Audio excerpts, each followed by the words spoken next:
Welcome back to Radio Shack, and as you can see, we're back with another episode recap of Tales of the Teenage Mutant Ninja Turtles.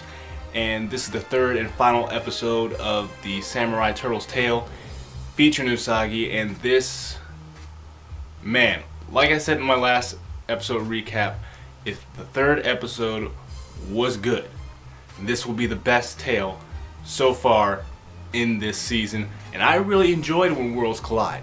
I really like that. Especially that 1 hour special. If this would have been like a 1.5 hour special, that would have been cool, but I understand why. But without further ado, let's get into it. I believe the episode is called Kagayake Kintaro, I believe. You know, I know I'm probably butchering the names of the episodes so far, but it's giving me a little slack. But we get into this episode where the turtles are traveling over the Mother of Mountains, and they kind of run into this boulder that's in their way, and they try to see if Kintaro can use his powers to move it out of the way, but it doesn't work. And Usagi kind of sees this tree that is holding it in place and cuts it down, and the boulder just falls, and tells Kintaro that strength isn't the only answer. And I thought that was a great lesson for Usagi to teach Kintaro. As they keep going, they run into the Trench of 1,000 Screams, which I think it was called, and this is probably my favorite scene of the episode. It's definitely one of the best scenes, but they actually run into these cat ninjas that are dressed in white, and Mikey tries to go and think since they're dressed in white, maybe they're good ninjas since the foot are always dressed in black. And that's not the case. I mean, there is this ninja dressed in white that is on the bad side. For those G.I. Joe fans, you know, Storm Shadow. But it was an awesome fight. I really liked how the cat ninjas like popped in and out of the snow. That was probably cool. I could have watched a whole episode of them fighting the cat ninjas, but they end up throwing Kintaro off the cliff, and luckily Usagi is there to catch him. They go unscathed, but Kintaro kind of has that bum knee, and Donatello attends to him. And I loved the bond that we're building between Leo and Usagi, where he decides to take over for Usagi and watch over Kintaro, and he kind of gives Kintaro words of encouragement. Tells him that he was brave at that part, and he just wanted to be with one of the bravest dudes he's ever met, which was trying to teach him humility, and I thought that was pretty cool. As they arrive to the Temple of the Sky Buddha, they see that it is unguarded.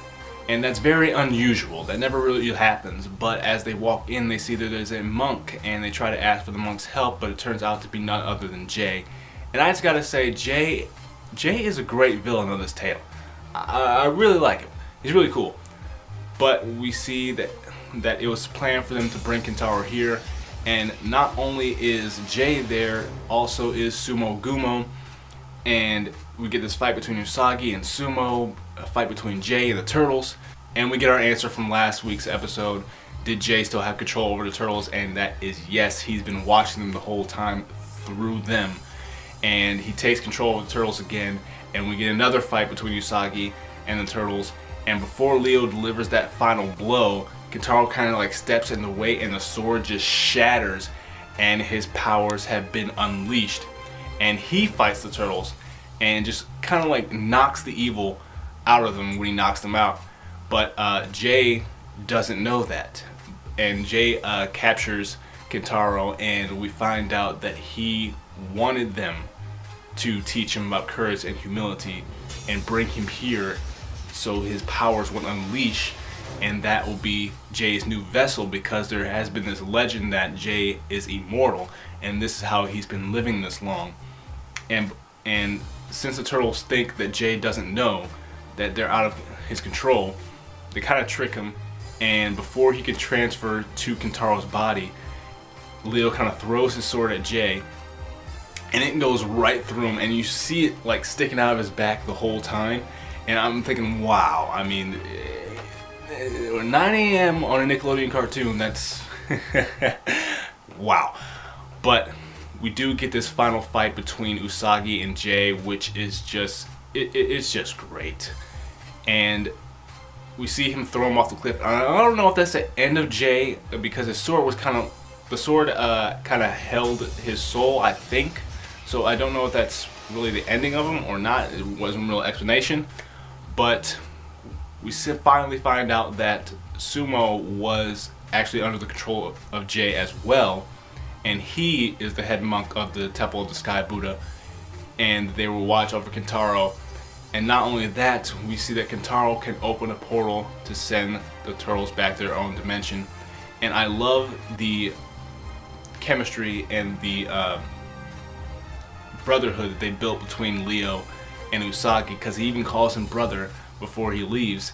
And the bond is so strong that he actually uses the totems that Jay used to bring the turtles here, and he kind of wraps them around his sword, which I thought that was a nice moment.